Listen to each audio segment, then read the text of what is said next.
Two good reasons to watch this review of the updated Audi A3. First of all, the new Audi A3 facelift and first ever Audi A3 allstreet, this new crossover model for the A3. Everything you need to know about these changes with Thomas and Autogefühl in 4K, full screen, full length. Let's go. First of all, with the normal A3 facelift here in the S-line trim, so some sportier accentuations, for example, also here in the lower part. Then this new front grille and also in the S-line these lying L forms. The Audi rings are also now more two-dimensional, however you can still feel and touch them. Headlamp logic, base headlamp trim, then the middle LED headlamp trim, and then on top of that the matrix LED. Come on, 3 different steps, too complicated for the customers, I think. Also, what is new, you have individual signatures. For example, here on the normal A3 model, you can see this light signature here, whereas on the A3 allstreet, you see a different one. And if you have the mid LED trim, you can pick 3 different signatures. If you have the matrix LED trim, like we have here, you can pick 4 different signatures. The length at 4.35 m or 171 inches, counting for the Sportback model here, the classic hatch. Also the allstreet model is only available as hatch, but this one here, the normal A3 facelift, also available still as sedan, then at 4.50 m or 177 inches. So 15 centimeters or 6 inches is the difference in the length. Wheels, here standard model 16 to 19 inch, and these are also the biggest 19-inch wheels. New stylings, new colors are available here with the District Green, for example, and we have also here the S-line exterior with this blacked out package as well here around the frames and also at the side mirror. In the rear we can see a new lower spoiler, in the S-line also with these lying Ls there. Then the tail lamps, they are not changed from the outline actually, but on the inside also new signature. And here the cascading turning indicator or hazard lights, you have that in the rear already with the middle LED trim, and of course also here then with the top matrix LED trim. And in this top matrix LED trim you also have the cascading effect here in the front. Now to the A3 allstreet, there you can see these silver contrasts here signalizing this off-road character here and also at the side. And you can see also that this grille here is higher. It is more similar to the outgoing model, the pre-facelift. Also the Audi rings are more 3-dimensional. So this rather looks like pre-facelift plus off-road thing, whereas the other one looks really like the new facelift. This one also maybe comes closer to a Q3. In some years the Q2 will also be discontinued, so this maybe in a way will replace the Q2 or something. What do you think about this? Then in the side profile we can see here these contrasting wheel arches but painted in high gloss black. Also 19-inch wheels. It would start lower at 17-inch, however a base A3 would start at 16-inch, and then you can go up here to these large 19-inch wheels. Even more interesting, you can always see it in the front there when they were standing next to each other. This one is indeed higher. So first of all, the suspension is 1.5 centimeters higher, and also the tires are higher, even here with 19-inch, another 1.5 centimeters. So overall 3 centimeters higher, this one in here, than the base model. However, DCC, the adaptive suspension, is not available for the A3 allstreet, because then it would go lower again, and they also decided against this scheme. Otherwise you get an adaptive suspension, the DCC, for the A3, also of course here with that facelift.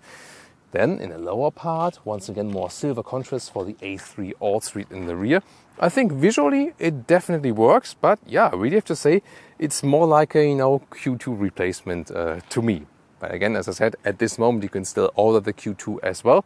But what do you think about the A3 allstreet styling from the exterior? Would you actually prefer this one over the normal A3? As for engines, for the A3 facelift, entry-level version is a 1.5-liter 4-cylinder with 116 horsepower, then 150 horsepower. The latter one also available with DSG 7-speed and also a mild hybrid system. You can also get a 2-liter 4-cylinder diesel, the 35 TDI, also with 150 horsepower. And later to come is once again a plug-in hybrid version. This is the key fob. I like it. Also here with touchable Audi rings at the key fob. And then you can see here that these high gloss black B-pillar here, does collect a lot of desert sand. By the way, there you can see that the model description here is now always here at the B pillar. That's also a new theme at Audi. Then door closing sound is actually pretty nice. Yeah, it's a very solid sound. The beeping sound from the interior there when the door is opened. Then here soft touch at the top part, then some structured inlet here in leather red. I really like the A3 door handle here, that you can touch it from the lower part, so it's quite ergonomic also from the inside. Just here, no cover and all hard pack at the lower door. This is also S-line interior. You can see it at the entry badge there, as well as on the steering wheel, and also perforation at the side. No animal alternative for that one yet. I really like, however, the buttons, the rear buttons, the jog here, and you also have these shifting pedals here now in the S-line. That is available. Then you can see this is here a fabric seat on the inside and leather red on the outside. Very good quality here, looks cool. It has a sportier form. Base would be all fabric seats, and you can also get a Dynamica microfiber on the inside of the seat. The seat would look almost the same from the from the whole outline there, just that you have the microfiber on the inside. Here the lower part, you can put it out for longer legs, and it's a very comfortable seating position, so the seats are definitely among the highlights here of the A3, also if you compare it to other compact hatches. And with 189 or 6'2", I still have enough headroom left. Steering wheel in and out, up and down, manual control. So the build quality is really good and the seating comfort is excellent. That's what's, setting this one here apart in this compact segment. Interior cockpit overview with a 10-inch infotainment system. Here we can see the A3 allstreet in the rear view camera. On the left side, these are the 12.3-inch digital instruments, Audi Virtual Cockpit Plus, but it would start with 10-inch Virtual Cockpit. Come on, Audi, really? With this facelift, you could have said, hey, there's just one size, the one we like, and that's it. Infotainment system features different views. I always like this more classic tile view here for that one. You also have Apple CarPlay, Android Auto connection, both also wired or wireless, and also an internal GPS if you have map data. Here in this case then we have today at the Salalah close in this Oman shooting location. For the digital instruments you can have different views. For example, this is the dynamic view. This would be S performance, and then inside you can even switch how you want to have that. That's not the real consumption, that's just here stationary basically. And then my favorite one is the classic view where you have the analog view still, so to speak. And the A3 also offers a head-up display. Oh, interesting, that device there, is that to comb the ground? One of my favorite features is here the real climate unit clicking sound. And also that you just have this menu control, also for example here for heated seats. Next to this fancy Audi badge you have one of two new inserts. This is here a fabric insert, looks quite fancy, and also made from recyclables. Lower middle console, inductive charging pad, and now features two USB-C chargers. There was a small shifting lever for the automatic gearbox before, now it's even more integrated like this. Yes, and really prone to fingerprints. And then here the middle armrest, contrast stitches, really good quality also when you shake it sideways. Then here Audi microfiber towel, you want some? And then here the adaptive cup holders, this is also quite nice. A3 allstreet comparison, you do feel that you are sitting 3 centimeters higher, have this more ground clearance. But the seat ergonomics is of course not different, so these are the same seats. You just feel you're just higher above the ground, so it feels a little bit more crossover-ish. And here we also have the new Dynamica microfiber insert as another alternative decor element. Towards the rear, hard pack once again at the inside of the doors, so not a fan of the rear doors, just of the door handle.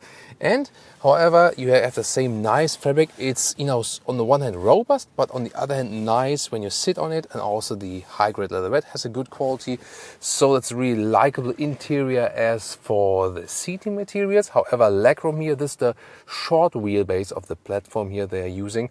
And that means it's also pretty tight here as for the legroom when a tall driver is driving, and these sport seats are also quite voluminous. Headroom, however, is no problem, also with tall people in the rear. And then you also can fold this one down and have also adaptive cup holders. And they have also upgraded the USB chargers in the rear. You now have 2 USB-C chargers here in the lower part. In the rear, by the way, also with the new 2-dimensional OnlyRings, I think they also look quite fancy, don't they? Then electric hatch for the trunk. There we go. You can see here the cabin trolley also fits in this vertical way.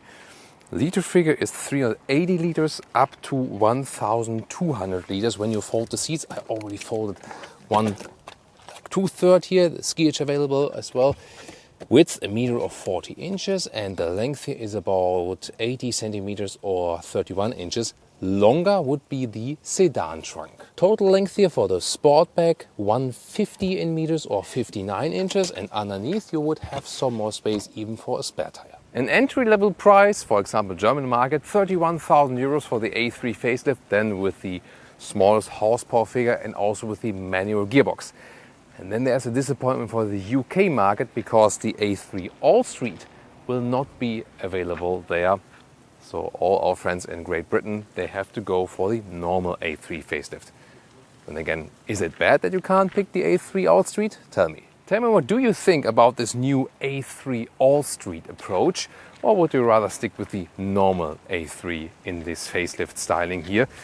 To me, not too many drastic changes. There is no reason not to go for the outgoing model. Yet again, maybe you like this little bit refreshing style and also the extra standard equipment on the interior. And of course, you can compare the VW Golf or the BMW 1 Series.